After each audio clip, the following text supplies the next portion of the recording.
অখিল গিরিকে গ্রেপ্তারের দাবি করলেন ব্যারাকপুরের প্রাক্তন সাংসদ অর্জুন সিং। রবিবার সন্ধ্যে হকার উচ্ছেদের প্রতিবাদে কাকিনাড়া বাজারে বিজেপি তরফে সভার আয়োজন করা হয়েছিল। উক্ত সভায় যোগ দিয়ে ব্যারাকপুরের প্রাক্তন সাংসদ বলেন, মহিলা রেঞ্জ অফিসারকে হুমকি দেবার অভিযোগে অখিল গিরিকে অবিলম্বে গ্রেপ্তার করা উচিত। এদিন কাকিনাড়া বাজারে হকারদের দোকানে কালো ঝান্ডা লাগানোর পরামর্শ দিলেন ব্যারাকপুরের প্রাক্তন সাংসদ অর্জুন সিং।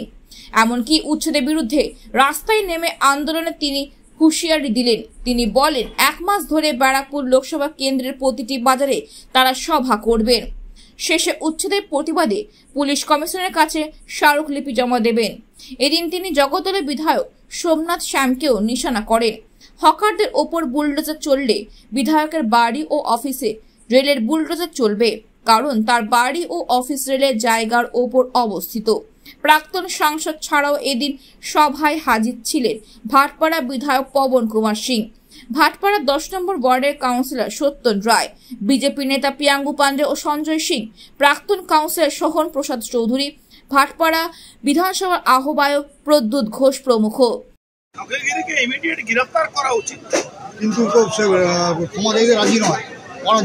গ্রেফতার করা উচিত। একজন মহিলা অফিসার সঙ্গে একজন মহিলা অফিসার কি বলে, মমতা ব্যানার্জি নির্দেশ দিচ্ছেন কি এইটা করতে হবে, ওকে ওখানে প্রোটেস্ট করতেই পারে, একটা পলিটিক্যাল লোক প্রোটেস্ট করতে পারে, কিন্তু তাকে গালাগালি করতে হবে এরকম ঠিকই তো আছে, কিন্তু ক্ষমা চাইতে অরাজি। সরাসরি ইমিডিয়েট অ্যারেস্ট করা উচিত। তো রাষ্ট্রপতিকে যখন গালাগালি করেছে তখনই অ্যারেস্ট করা উচিত।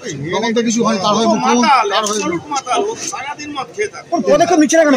পদক্ষেপ নিচ্ছে না কেন? একজন পূর্ণমন্ত্রী কারামন্ত্রী নেবে না। মাতালদেরও তাদের সংখ্যা আছে না, ওরা ভাবে মাতালদেরও।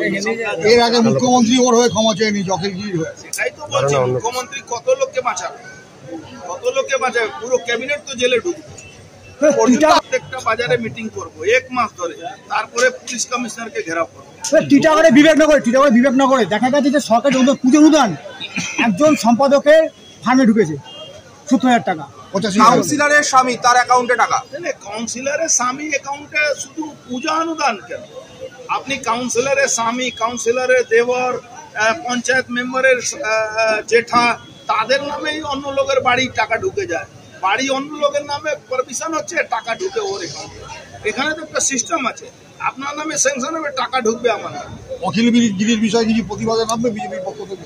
অখিল গিরি প্রতিবাদে, ওকে অ্যারেস্ট না করলে আমরা প্রতিবাদে মাঠে প্রতিবাদ করবো। হিন্দি মিলে আমি বারবার বলছি, আজকে এই ব্যবসায়ীদেরকে ফুটপাত থেকে সরিয়ে দিচ্ছে, কারো দোকান ভেঙে দিচ্ছে। একটা দোকানে বোর্ড লাগাতে গেলে তুমি পয়সা নাও, বোর্ডের ট্যাক্স হয় জানো তো, আবার বলছে বোর্ড ভেঙে দিতে হবে। তুমি একদিকে ট্যাক্স নিচ্ছ, একদিকে ভয় দিচ্ছ।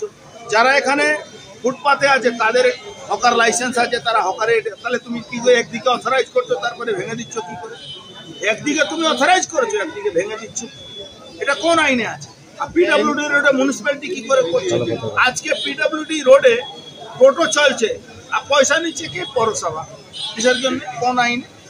মানে অদ্ভুত একটা সিস্টেম আছে, তুমি লুটো আমি লুটি, লুটার সবার আজাদি আছে। মমতা ব্যানার্জি ক্ষমতা থাকলে লুটতে পারে, দ্বিচারিতা রাজনীতি, দুচারিতা না, অ্যাবসলিউট আছে। তুমি লুটো, আমাকে দেখো, বাস এইটা লুটের রাজনীতি। কাকিনাড়া के व्यवसायी लोग के लिए क्या ডোজার চলবে?